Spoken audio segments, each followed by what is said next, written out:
ख़बर वासा शेयर कई पिया सिंध हाई कोर्ट में सहाफ़ी नसरुल्ला गिलानी जे क़त्ल केस में जवाबदारनि जा नाला ख़ारिज करण खिलाफ़ दाख़िल करायल दरख़्वास्त ॿुधणी थी आहे। अदालत पीपल्स पार्टी जे एमएनए ख़ालिद अहमद लुंड, संदसि पुट शहबाज़ लुंड ऐं नूर मोहम्मद लुंड जा नाला केस में ख़ारिज करण वारो फ़ैसिलो मुअतल कंदे धुरियुनि खे नोटिस जारी करे छॾिया। अदालत धुरियुनि खे 17 फ़रवरी ते तलब करे वरितो। अदालत में दरख़्वास्त गुज़ार जे वकील चयो त 15 फ़रवरी ते जांच ऑफिसर जी रिपोर्ट ते अदालत एमएनए ख़ालिद अहमद लुंड, संदसि पुटनि शहबाज़ ऐं नूर मोहम्मद लुंड जा नाला ख़ारिज कया हुआ।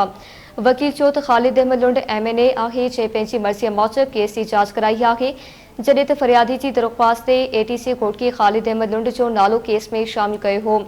वकील चयो त दहशतगर्दी तोड़ अदालत जे आईटी जे सरबराह एसएसपी तनवीर दुनियो जी जांच रिपोर्ट बाद एमएनए ख़ालिद अहमद लुंड, शहबाज़ ऐं नूर मोहम्मद जा नाला नसरुल्ला गिलानी क़त्ल केस में ख़ारिज कया हुआ। इन केस में एक जवाबदार असगर लुंड गिरफ्तार आहे ऐं जवाबदार अब्दुल्ला लुंड ज़मानत ते आज़ाद आहे, जॾहिं त एक जवाबदार बरकत रूपोश आहे। अवां खे ख़बर ॾिनी पिया सिंध हाई कोर्ट में सहाफ़ी नसरुल्ला गिलानी जे क़त्ल केस में जवाबदारनि जा नाला ख़ारिज करण खिलाफ़ दाख़िल करायल दरख़्वास्त ॿुधणी थी आहे। तफ़सील मालूम कंदासीं कराची में साख सरकी खां जी साख ॿुधणी बाबति आगाह कजो। हाँ बिल्कुल मीरपुर मामले जो साथ है नसरुल्ला गिलानी के कत्ल में मुलविस जवाबदारनि जा नाला जेके आहिनि उहे एफआईआर मां ख़ारिज करण जे ख़िलाफ़ सिंध हाई कोर्ट में दरख़्वास्त ॿुधणी थी। अदालत पारां पीपल्स पार्टी एमएनए ख़ालिद अहमद लुंड, उनजा पुट शहबाज़ लुंड ऐं नूर मोहम्मद लुंड जा नाला जेको कत्ल केस मां ख़ारिज करण जो जेको फ़ैसिलो आहे उनखे मुअतल कंदे धुरियुनि खे नोटिस जारी करे छॾियो आहे।